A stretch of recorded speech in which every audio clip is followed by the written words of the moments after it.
type 2 diabetes, and practically all the products are belonging to the family of oral hypoglycemic drugs, which is now holding the fore in the world and in the country. And as the time goes by, this is going to only increase day by day. Therefore, in this presentation, I am going to give you a summarized version on the physiology and various involved aspects of diabetes mellitus. To begin with, type 1 diabetes. You are interested in type 2 diabetes, but why am I talking on type 1 diabetes? This is because you have to know about type 1 before you understand type 2 diabetes. Therefore, this presentation is entirely focused and revolve around the type 1 diabetes. What is type 1 diabetes?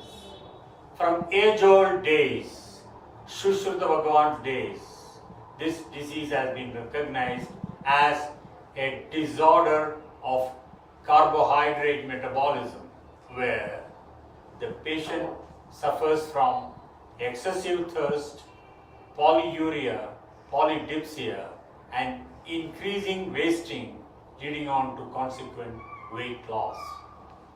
This was the presentation during the early days when many of us used to see type 1 diabetes. Now, we are very happy and fortunate to know that probably type 1 diabetes is not existing on its own, but it is appearing in a different form, about which I will talk later on. This type 1 diabetes is basically due to the disease or a deficiency of beta cell of the pancreas, which, as you all know, is responsible for the production of insulin. Further, you all know that insulin is needed very badly for the utilization and proper utilization of carbohydrate, and if it is not utilized, excessive carbohydrate starts accumulating in the body. When excessive carbohydrate starts accumulating in the body, it gets dissolved in the body water, because as you all know, it is glucose. Glucose dissolves in water, and once it is dissolved in water, it has to find an exit. The exit path is through urine. That is why this type of diabetes, which is otherwise called as type 1 diabetes, has a classic manifestation of frequency of urine to begin with, followed by excessive urine, ending up with excessive polyuria. In this, patient passes lots and lots of urine, so much so that there are instances where people have literally lived in the toilet, passing the urine, drinking their own urine because of the next major complaint, that is thirst. Thirst is an invariable accompaniment of polyuria, because we lose water, we feel thirsty, we pass urine, naturally we are feeling thirsty. And when we are feeling thirsty, we drink more water. And when we drink more water, this is a condition which is called as polydipsia, the second classic complaint presentation of type 1 diabetes. It doesn't end there. With the passage of excessive urine, excessive water, the food intake, the constituents taken by the individual is not getting properly utilized in the body. When it is not getting properly utilized in the body, it has to find an exit way, and it has various mechanisms and various ways in which this food material which we take finds exit. And one of the mechanisms is again through the urine, where they develop what is called as glucosuria or glycosuria. By definition, this means glucose is getting passed in the urine. And once the body loses glucose, we all know the individual is not able to build his body properly, and with the loss of glucose and glycose in the urine, they lost losing weight excessively. Thus, patients with type 1 diabetes, to sum up, as polyuria, excessive urination, polydipsia, excessive thirst, polyphagia, excessive hunger, and extreme weight loss. When these four things appear, we have a patient coming to us at this stage to the doctor in the clinic telling, I have got the following complaints, what should I do? There is nothing for you to do anything but to sit and talk to him. That is a knowledgeable doctor in the field of diabetes, telling that you have diabetes mellitus and if only you get it treated, you will become alright. It takes some time for the patient to accept that he has got diabetes mellitus because he has read, he knows about it, that diabetes mellitus is an uncomfortable disease and consequently on a long-term basis killing disease. Now we know, thanks to the medical research, thanks to the research workers in the field of diabetes, thanks to the medical education in the field of diabetes, this is not so. They can be managed effectively and brilliantly with the substance which is lacking in him, that is insulin. Therefore, for type 1 diabetes, again telling, for type 1 diabetes, we have the medicine available and the only medicine which is available is insulin, which is produced by the beta cells of the pancreas. No other medication can help at this stage to get the patient out of trouble and get him going. Maybe, as you know, in the last few years, people are doing a lot of work on non-insulin treatment, that is oral treatment, and this is not going to be my subject of talk today. So with the insulin coming to the forefront, patients get treated, and there are classic instances of patients living for many years controlling their diabetes with insulin which they are taking, which has got to be intramuscular and or subcutaneously. In usual clinical practice, it is given subcutaneously.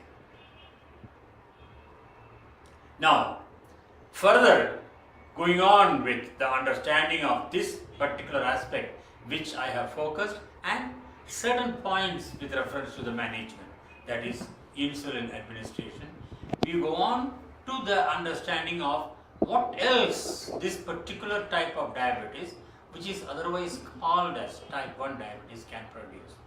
Because of wasting, because of weight loss, because of financiation and other metabolic events which are taking place in the body, patients can develop some of the major vital killing complications of type 1 diabetes, that is diabetic ketoacidosis. What is ketoacidosis? Ketoacidosis is nothing but the production of excessive ketone bodies in the blood, and these ketone bodies which are coming up consequent to non-utilization of the glucose and the related substances accumulate in the body, and this ketone body production and accumulation leads on to its further complication, the end result being diabetic coma. Once they go into diabetic coma, it is a difficult situation. But today we know with newer brands of insulin which are available, I am stressing the point, with the various brands of insulin which are available, this ketoacidosis can be treated and patient can be put back on their life and lead a normal life. And once they are put back to lead their normal life, it has to be told to the patient, because this is a stage when patients do come to the doctors. Doctor, I know there are tablets which are available to treat my diabetes. Can I change over to tablets? Your emphatic answer to this should be no. You cannot take tablets at this stage because you are not producing insulin. You depend upon insulin. So this is practically an insulin dependent diabetes you are having. So this is a point on which enormous education is still taking place. Still people are not understood it. more so in interior parts of rural parts of India, people have not still understood it, and they say, no, there are plenty of tablets which are available, and I can take the tablets, and tablets should be all right. This is where people are talking increasingly about diabetes, increasingly about insulin, increasingly about institution of tablet treatment. Now comes the question, where do we start with tablet treatment? Or for that matter, where we avoid, I am using the word, not do not give, but we avoid giving tablet treatment. A tablet treatment we avoid in type 1 diabetes, but we start instituting this in type 2 diabetes, which is the most prevalent form of diabetes in the world. At least in India, it is highly prevalent.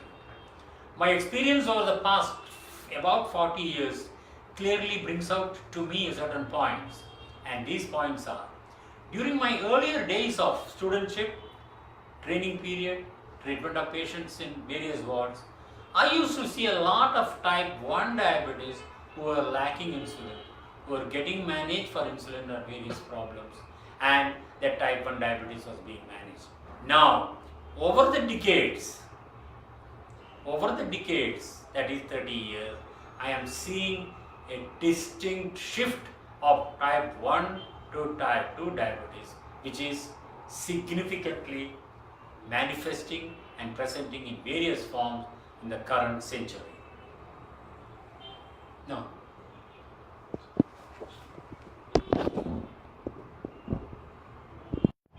yes, sir. Just to summarize, gentlemen, I have given you a clear bird's eye view of type 1 insulin dependent diabetes, where the patient has to take insulin for survival. Why I am talking about type 1 diabetes in an organization which is more interested in type 2 diabetes and promoting only type 2 diabetes and its treatment? This is because unless and until you know type 1 diabetes, it will be very difficult for you to understand type 2 diabetes, because type 2 diabetes is type 1 diabetes is always a forerunner for type 2 diabetes. Now, most of the younger generation interested in diabetology, diabetic care, and people who are interested in selling the products for diabetes mellitus do not know anything about type 1 diabetes, because this is not their problem. My idea and our idea here is for you to know this, because this is the most fundamental issue involved in understanding diabetes per se. So, after having understood the basic issue involved in type 1 diabetes, which is again stressing the point very significantly, insulin deficiency leading on to poor utilization of glucose, leading on to problems connected with poor utilization, and consequently poor utilization of other products which we eat, leads on to the problem what I have enumerated. Now, from type 1 diabetes, further understanding, we have so far talked about the manifestations of diabetes per se. But unfortunately for these diabetics or these patients, they have other problems also coming up in a huge way and a big way.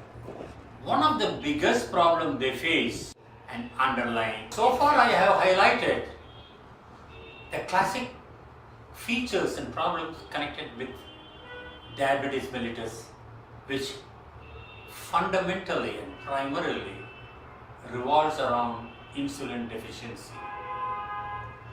Subsequently, I have told how this insulin deficiency leads on to various problems, ending up with diabetic ketoacidosis, which is otherwise ketone body production, accumulation of ketone body production, and consequent state of coma.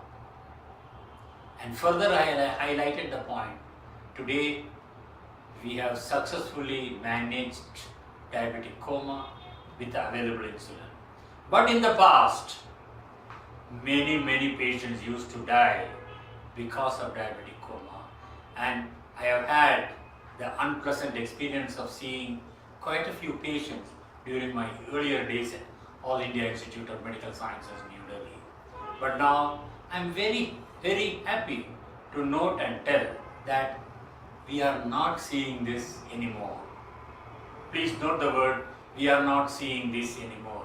But this doesn't mean we are not seeing type 1 diabetes. We are seeing type 1 diabetes under a different manifestation, under a different group, about which we will be talking later on when I go on to type 2 diabetes. After having understood the basic problem, we now go on to the next problem connected with type 1 diabetes, or for that matter in diabetes mellitus, that is problem of underlying infection. Diabetic patients, because of their immune deficiency state, we mean immune deficiency state because it is the immune status which is protecting our body. Easy to understand. Once this immune status comes down, people with diabetes open themselves for problems of infection. In my experience and in the experience of many diabetologists of the past, 4 organs get primarily and in an important way involved in diabetes mellitus. One is pulmonary or the respiratory system. Number 2, urinary system. Number 3, liver. And fourthly, various types of gastrointestinal organs. As long as you know more about these 4 organs primarily, you can take it, you can understand the problem of diabetes in them, because it is the diabetes which is producing various types of infection in these organs. Now, let us talk about the most important organ, lungs, belonging to the family of respiratory system. During our days, it used to be a teaching by our teachers, excellent teachers, highlighting the point. If you see a patient with type 1 diabetes, make sure the patient does not have lung disease or pulmonary disease. And if you see a patient with lung disease or pulmonary disease, make sure he doesn't have type 1 diabetes. What is this lung disease or pulmonary disease? It is nothing but tuberculosis. Tuberculosis is rampant, used to be rampant in type 1 diabetes during our days. But now, as we see lesser and lesser number of type 1 diabetes, we are not seeing that much of tuberculosis. But I am given to understand still it is prevalent in many parts of rural India, many villages where diabetes mellitus is manifesting itself, and TB is still coming back in a bigger form. More so with an underlying HIV infection, TB is getting more prominent, more important, and people are getting increasingly difficult or having increasing difficulty in managing them, because they have to tackle with 3 things: diabetes, pulmonary tuberculosis, and HIV infection. Thus, ladies and gentlemen, we have moved over from an era of tuberculous disease in type 1 diabetes, or for that matter in any diabetes, to a combination of tuberculosis and HIV infection. Now, this tuberculous disease manifests itself in many ways.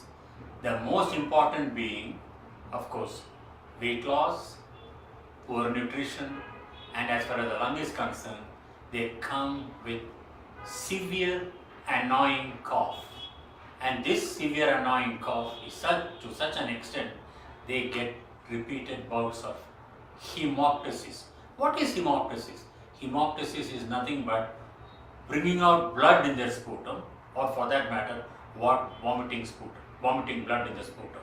Therefore, during our days, or for that matter even today, no individual who comes to you with a problem of blood in the sputum should get out of your clinic, should get out of your clutches without at least having an X-ray performed. It will be very revealing for you to pick up tuberculosis disease in them, and today tuberculosis is almost always eradicable. We can eradicate it comfortably. Therefore, keep in mind tuberculosis and look for it, investigate it with the basic facilities available in your hospital or in your setup, and try to see that you are able to diagnose and you are able to treat. Next, patients with diabetes mellitus come to us because, as you know, glucose is in the urine, and this glucose which is in the urine is sweet and it is sugar, so naturally organisms get attracted to this sweet sugar, and because of this, organisms get into the urinary system very easily and very quickly. When this happens, they develop problems of urinary tract infection. What is urinary tract infection? Infection in the kidney system from kidney above to the bladder lower down. And once they get infected, one of the complaints they have got is frequency of urination. Frequency of urination is present in diabetic mellitus type 1. Therefore, you look for an underlying infection also. The next is, with this frequency of urination, they have dysuria, that is painful micturition or difficulty in micturition. And if they have dysuria with frequency of urination, think of an underlying urinary infection. In addition, they may have, just as the patients with pulmonary lesion bring out blood in the sputum, they can bring blood in the urine. So this is called as hematuria. So polyuria, painful micturition, hematuria, they form a cornerstone symptom for an underlying urinary infection. A good number of type 1 diabetes not controlled can have these complaints or some of these complaints, and once such complaints, any one of them is present, please think of urinary infection.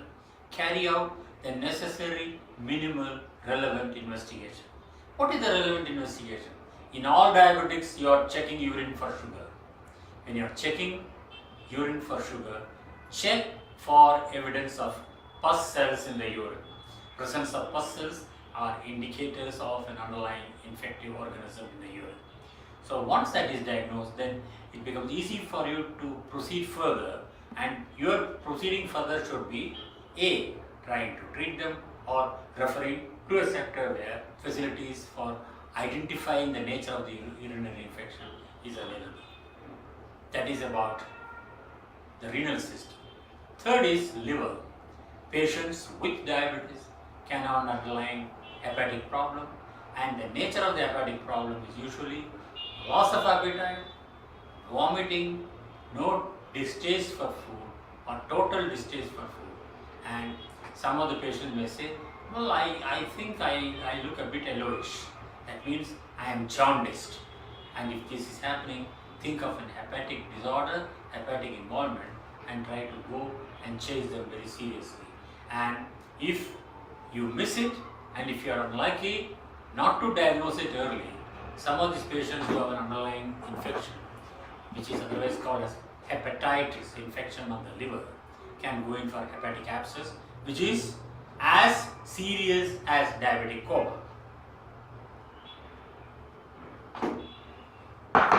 Therefore, avoid these patients getting an underlying liver infection. Next, as I told you, diabetics are prone to develop infection all over the body. No organ is spared. Therefore, the rule and the axiom is always, if there is evidence of infection, usually in clinical practice, infection manifests Please continue. manifests itself with fever, otherwise called as pyrexia, loss of appetite, loss of taste for food, and depending upon the organ where the infection is present, they have a particular symptom of that organ which is involved. I have already told you about the renal system, I have already told you about the pulmonary system, I have already told you about the liver system.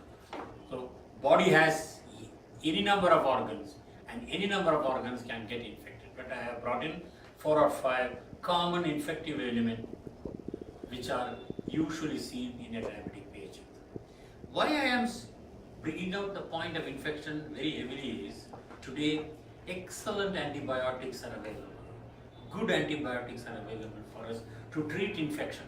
Therefore, do not miss out on identifying an infective problem in a diabetic and treat the infection. You have got a healthy patient. So far my objective has been to give you a clear idea as told by the management about fundamental issues revolving around diabetes. In that I have talked about type 1 diabetes, insulin dependent diabetes, given you a clear idea of the pathogenesis of type 1 insulin dependent diabetes, how they manifest, why they manifest like that, what are the complaints. And next is, in type 1 diabetes, the major problem is, apart from the symptom of diabetes mellitus, one of the most important issue we come across in clinical practice is infective disorder. And in the infective disorder, I have talked about 4 infections involving 4 different organs: lungs, kidney or urinary system, liver and other organs, in particular gastrointestinal system. I didn't talk much about the gastrointestinal system, so I will catch up with that now. In the gastrointestinal system, when there is an uncontrolled diabetic manifestation as infection, a large number of them come with abdominal complaints. These abdominal complaints take various shapes and routes, most important being, again, loss of appetite, nausea, vomiting, loose motion, very important, pain abdomen. Pain abdomen is a catchy complaint in clinical medicine. Very often, many diabetic patients who have gastrointestinal tract infection present to us with pain have been diagnosed to have appendicitis and undergone an avoidable surgery. Therefore, keep in mind, when a patient comes to you with abdominal pain, vomiting, he has got an underlying diabetes, you do not miss out on appendicitis, because appendicitis is treatable. If not treated, patient can get into bigger trouble. This is about the gastrointestinal system major complaint we come across in clinical practice. So far, I have told you 2 basic issues, fundamental aspects of diabetes and some of the major complaints, in particular the infective component of diabetes as seen in type 1 diabetes.